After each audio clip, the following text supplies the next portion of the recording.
Abonnez-vous et cliquez aussi sur la petite cloche de notification pour ne rien rater de nos prochaines vidéos. N'oubliez pas de partager aussi la vidéo et de la liker.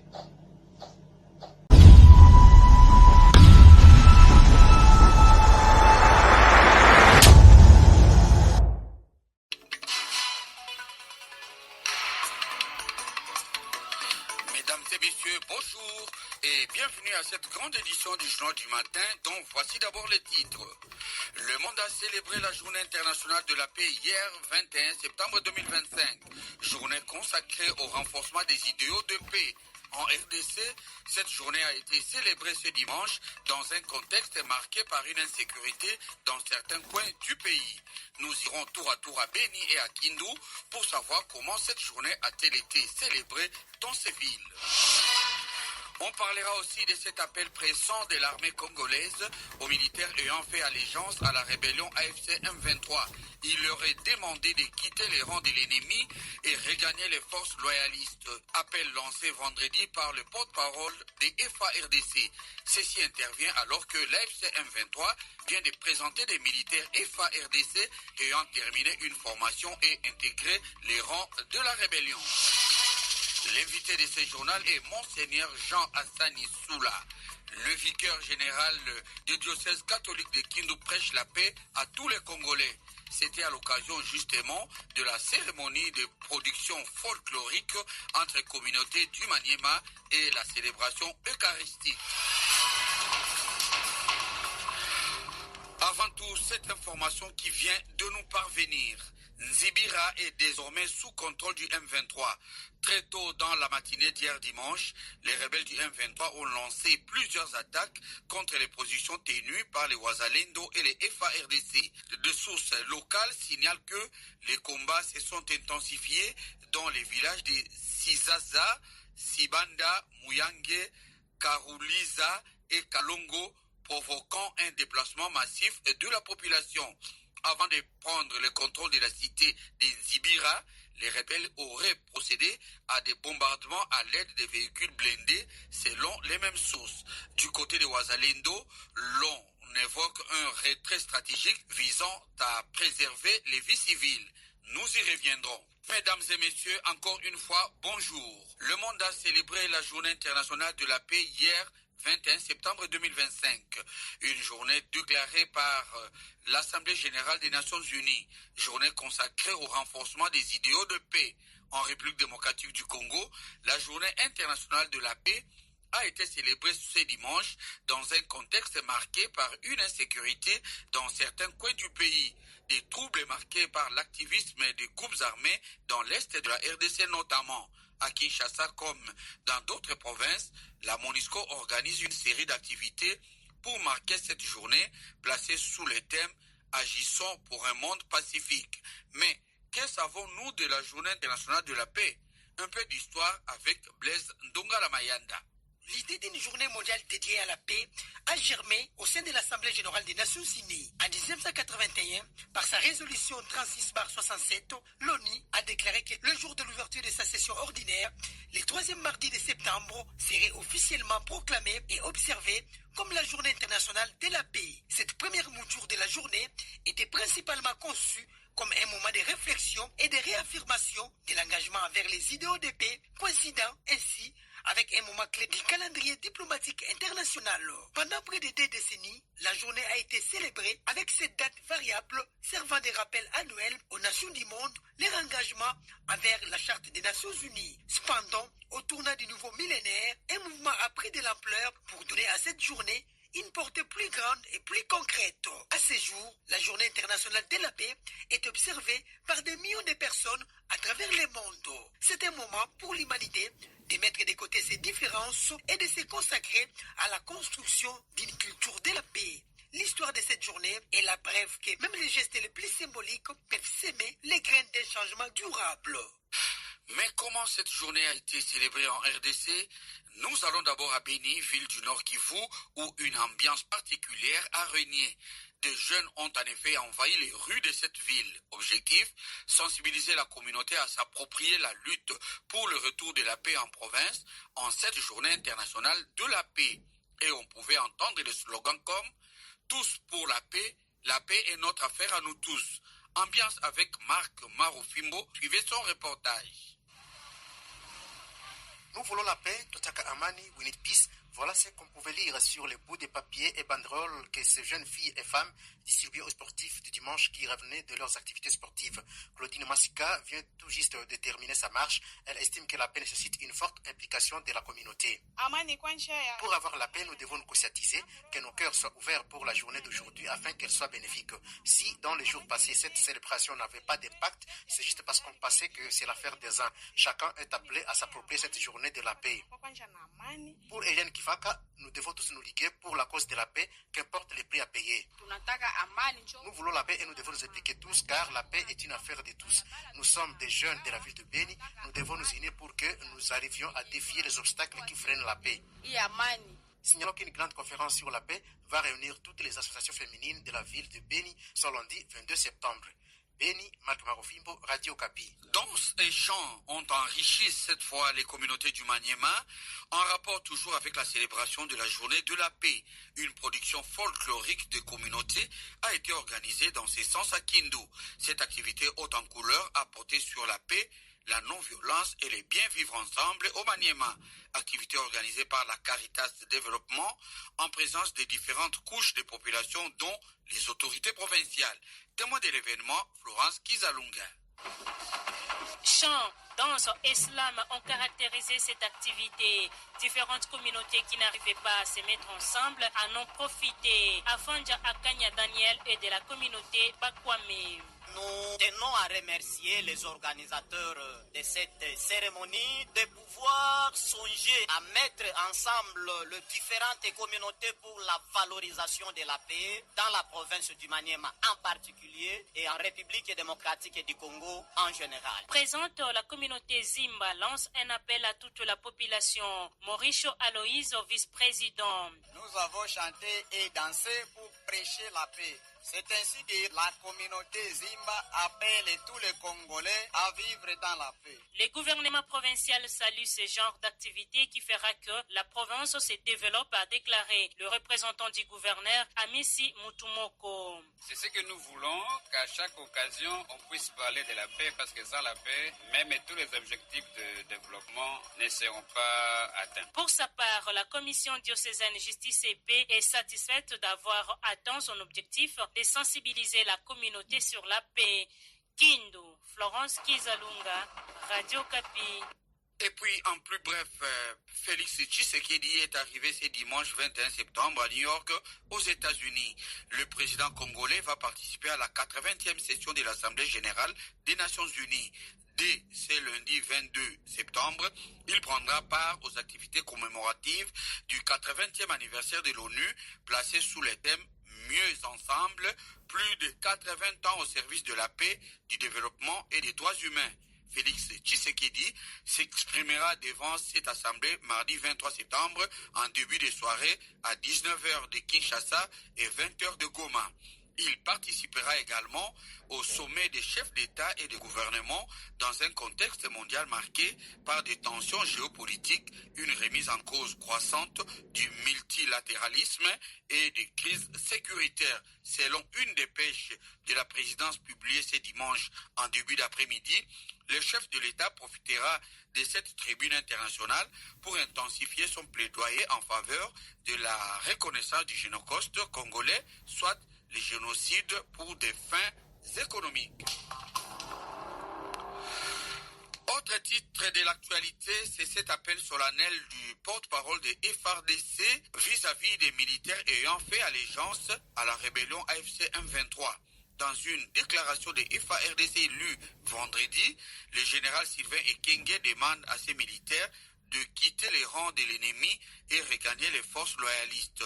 S'adressant aux soldats portés disparus ou capturés à Goma et à Bukavu, le général Ekenge a rappelé que leur statut des militaires de la République reste intact.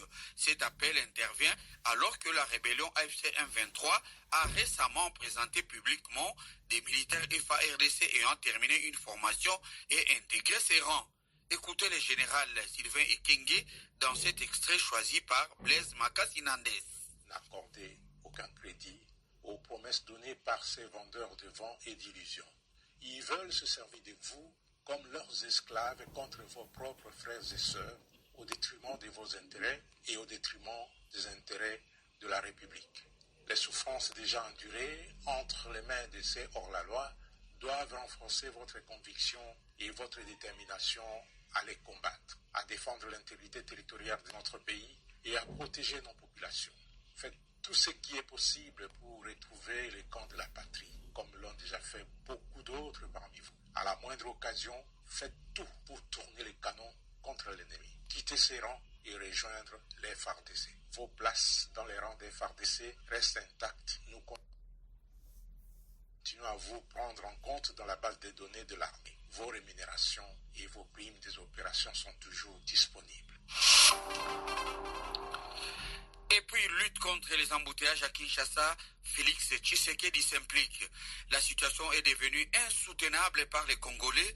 Ces embouteillages paralysent chaque jour la capitale et détériorent considérablement ainsi la qualité de vie de la population. Le chef de l'État s'est exprimé en ces termes lors du Conseil des ministres de vendredi dernier. Le président de la République, Félix Tshisekedi, a ainsi attiré l'attention du gouvernement, soulignant l'urgence d'améliorer la fluidité de la circulation routière dans la capitale. Patrick Mouyaya Katembwe, porte-parole du gouvernement, annonce les mesures prises par Félix Tshisekedi dans cet extrait du compte-rendu proposé par Grace Amzati Massanzi. Suivez. Le président de la République instruit le vice-premier ministre, ministre de l'Intérieur, de dresser un état des lieux précis sur la formation, l'équipement et les effectifs des agents de police spécialisés dans la circulation et d'assurer sans délai leur renforcement tant sur le plan qualitatif que quantitatif. En concertation avec le vice-premier ministre, ministre de la Défense nationale, il sera examiné la possibilité de mobiliser certaines unités de forces armées en appui à la police afin d'imposer discipline et rigueur, notamment au Grand Carrefour et sur les axes stratégiques. S'agissant des taxis-motos, le président de la République a instruit l'application stricte de mesures suivantes: port obligatoire du casque par les conducteurs et les passagers, identification rigoureuse par les services compétents pour garantir leur traçabilité et leur conformité aux normes en vigueur, limitation de leur champ de circulation par l'interdiction formelle d'accès au centre-ville, leur activité devra être cantonnée aux zones périphériques. Le président de la République a également appelé au renforcement des mesures de prévention des naufrages sur les voies navigables, notamment l'interdiction de la navigation nocturne. Vous avez certainement suivi cette nouvelle sur nos antennes. Autre préoccupation, comment éviter la délinquance routière qui contribue aussi à amplifier tant soit peu le phénomène des embouteillages ici à Kinshasa. Peut-être un début de solution viendrait après la délivrance des nouveaux permis de conduire. En tout cas, des bousculades sont signalées sur les sites de délivrance de ces documents. À l'origine de cet engouement, la date de contrôle national fixée par le ministère des Transports le 28 septembre prochain. En ce qui concerne la commune de la Gombe, non loin du rond-point Sosimat, un fort engouement accompagné de bousculades a été enregistré ce week-end. Par ailleurs, favoritisme et lenteur, mais aussi les prix jugés trop élevés sont parmi les plaintes recueillies auprès des conducteurs sur ces sites. Reportage signé Lukinzao, Nenel Bamani et Gloriane Lepeya. La grille d'entrée est fermée pour organiser l'entrée des candidats qui se sont pointés déjà à 6 heures. Ces derniers ont forcé l'entrée conduisant aux bousculades. À l'intérieur, on trouve une file des candidats qui doivent accéder à la salle de passation du test selon l'ordre d'arrivée. Mais certains se sentent lésés car ne pouvant accéder dans la salle pour le test depuis près de 2 jours, voient le nouveau venu passer au test avant eux. On ne sait pas où commencer, comment cheminer et comment arriver jusqu'au bout. Et finalement, on se rend compte qu'il y a beaucoup de recommandés qui déséquilibrent un peu l'équation. Une conductrice trouvée sur place s'est plainte. Mais les prix à payer posent quand même problème pour certains conducteurs à l'image de ces taximens. Par rapport à la délivrance des permis de conduire, il n'y a pas de problème. Ce sont les dispositions de l'État et nous devons nous y conformer. Mais le problème se pose par rapport au prix. Le prix est trop exorbitant par rapport aux réalités sur le terrain. Un Congolais vit à moins d'$1 par jour et quand on lui demande plus de $100 pour un permis, c'est trop cher. Des erreurs informatiques sont aussi signalées dans certains sites, à l'exemple d'une dame qui nous nous a confié avoir reçu son permis contenant sa photo, mais avec l'identité d'un motard. Je vous signale que Kinshasa compte 3 sites, à savoir Météo, Rotana et Ista. Actualité internationale. Plus de 6,5 millions de Guinéens sur les 14,5 millions que compte le pays étaient appelés à voter pour ou contre une nouvelle constitution ce dimanche 21 septembre 2025. Un vote devant permettre de remplacer la charte de la transition et de revenir à l'ordre constitutionnel 4 ans après le coup d'État du général Mamadi Doumbouya. Mais un vote boycotté également par l'opposition. Les bureaux de vote ont fermé et l'heure est à la compilation des résultats. L'invité.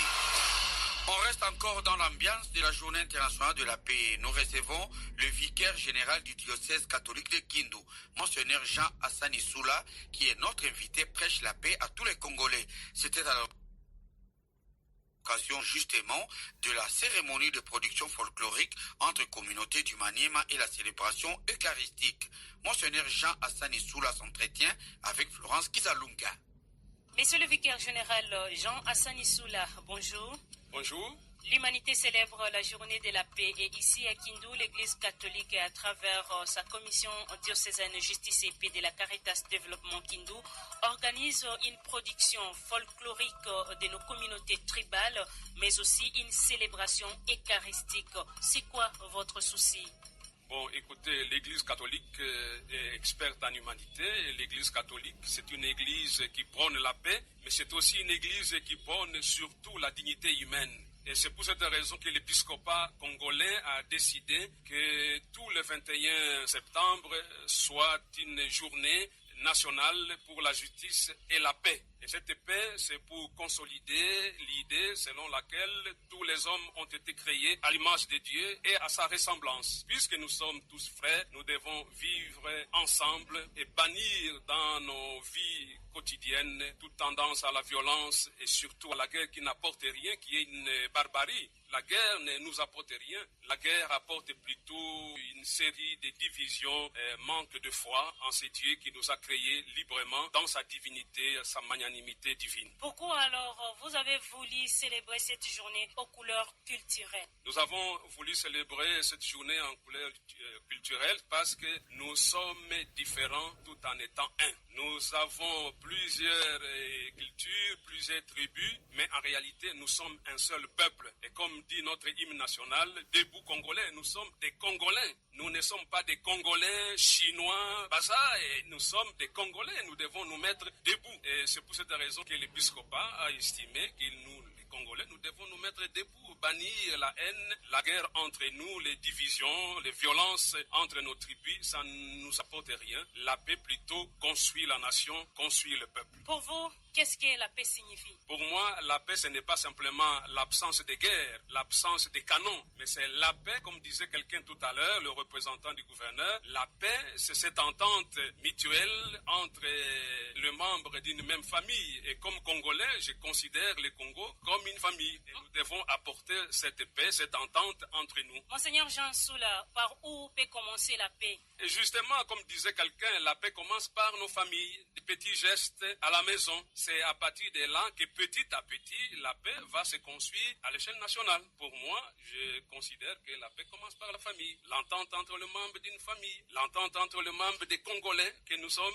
et c'est cela la paix. Et vous pensez que ce qu'on chantait ici, ce qu'on dansait, c'était toujours à l'honneur de la paix et ça va se limiter comme ça, ou bien l'Église pense faire encore plus que ça? Non, écoutez, madame journaliste, la paix, ça se construit petit à petit. C'est en écoutant les slogans, c'est en écoutant les différents messages, c'est en écoutant les différentes chansons, les différentes lames que petit à petit, nous pouvons arriver à construire la paix, petit à petit. Et moi, je crois à cette force-là de la parole, à travers ces paroles, ces différentes activités organisées, nous pouvons arriver à une véritable paix et la paix nationale durable dont a besoin notre pays. Et quel a été votre message clé que vous avez partagé avec toutes ces communautés?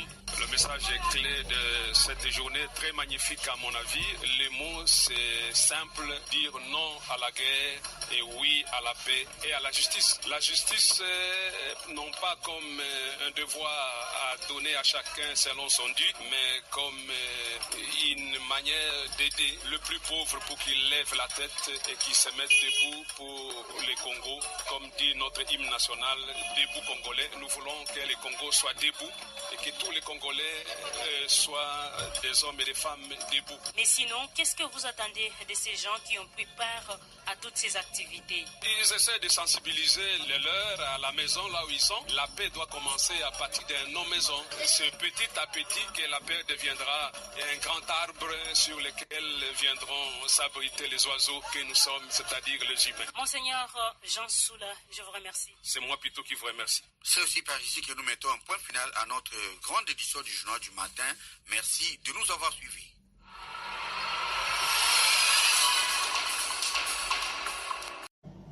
Abonnez-vous et cliquez aussi sur la petite cloche de notification pour ne rien rater de nos prochaines vidéos. N'oubliez pas de partager aussi la vidéo et de la liker.